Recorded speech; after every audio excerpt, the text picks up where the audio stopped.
चुके हैं। आगे बढ़ते हैं। मध्य प्रदेश के रायसेन में आयोजित कृषि मेले को लेकर सियासत अब तेज हो गई है। पीसीसी चीफ जीतू पटवारी ने सरकार पर उन्हें मेले में जाने से रोकने का आरोप लगाया। पटवारी का कहना है कि प्रशासन उन्हें रोकने के लिए सड़कों पर पुलिस तैनात कर रहा है। वहीं उन्होंने किसानों को गेहूं के कम दाम मिलने का मुद्दा उठाते हुए सरकार को जमकर घेरा है।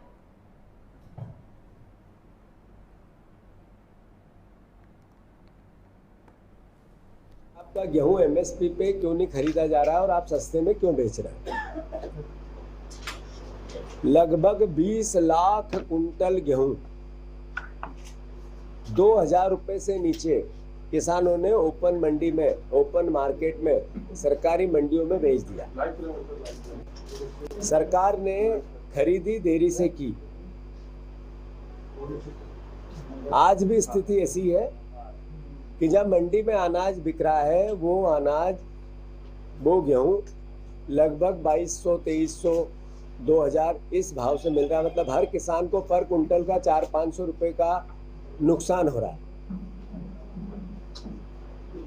मैं उस दिन विदिशा जब गए थे, जब हमने मीडिया के सामने आग्रह किया था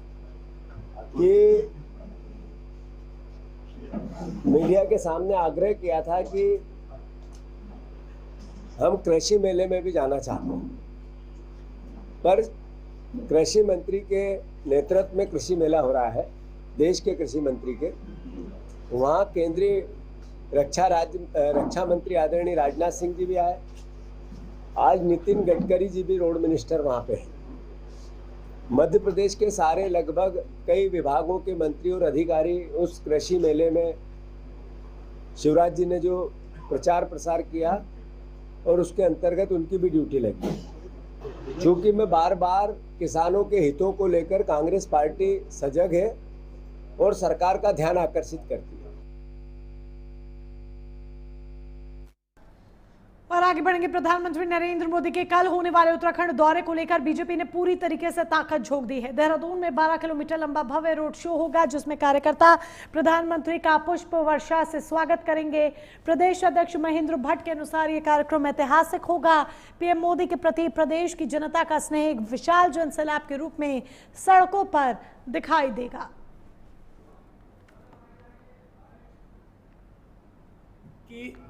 पूरी तैयारी के संदर्भ में हमने पार्टी के सभी कार्यकर्ता वार्ता कर चुके हैं। हजारों की संख्या में जन सैलाब उमड़कर कल के कार्यक्रम में रहने वाला है। जो 12 किलोमीटर का उनका रोड शो है, कार्यकर्ता सड़क के दोनों ओर पुष्प वर्षा से उनका स्वागत करेंगे। और जसवंत सिंह जो आर्मी ग्राउंड है, उस ग्राउंड में हजारों की संख्या में एक जन सैलाब होगा। और प्रधानमंत्री जी के प्रति जो जनता का विश्वास है और प्रधानमंत्री जी का भी जो उत्तराखंड के प्रति जो उनका स्नेह है, उसकी झलक कल के कार्यक्रम में दिखाई देगी। हमने सभी कार्यकर्ताओं से बड़ी संख्या में उस कार्यक्रम में आने के लिए आह्वान किया है। देहरादून में महिला आरक्षण को लेकर बीजेपी महिला मोर्चा ने केंद्र सरकार के कदम का पुरजोर स्वागत किया है। प्रदेश अध्यक्ष रुचि भट्ट ने कहा कि दशकों पुरानी ये मांग अब प्रधानमंत्री के नेतृत्व में पूरी होने जा रही है। उन्होंने कहा कि आरक्षण मिलने से राजनीति और नीति निर्माण में महिलाओं की भागीदारी बढ़ेगी, जिससे देश के समग्र विकास को नई गति मिलेगी। रुचि भट्ट ने भरोसा जताया कि विकसित भारत के लक्ष्य को हासिल करने में अब देश की नारी शक्ति और अधिक मजबूती से अपनी भूमिका निभाएगी। तो हम बहुत बहुत आभार और धन्यवाद व्यक्त करना चाहते हैं माननीय अपने प्रधानमंत्री जी का सारी राष्ट्र की महिलाओं की ओर से। क्योंकि देखिए, हम लोगों की मांग पिछले 40-45 सालों से बहनें कह रही थी कि हमको आरक्षण की मांग रखते आई हैं। सभी पार्टियों में भी पहले चर्चा रही, लेकिन किसी ने भी हिम्मत नहीं दिखाई इस अधिनियम को लाने की। और अब देखिए अधिनियम आ भी रहा है और 16, 17, 18 में ये पास भी होगा, क्योंकि इतना जन समर्थन, हमारी बहनों का समर्थन उनके साथ है।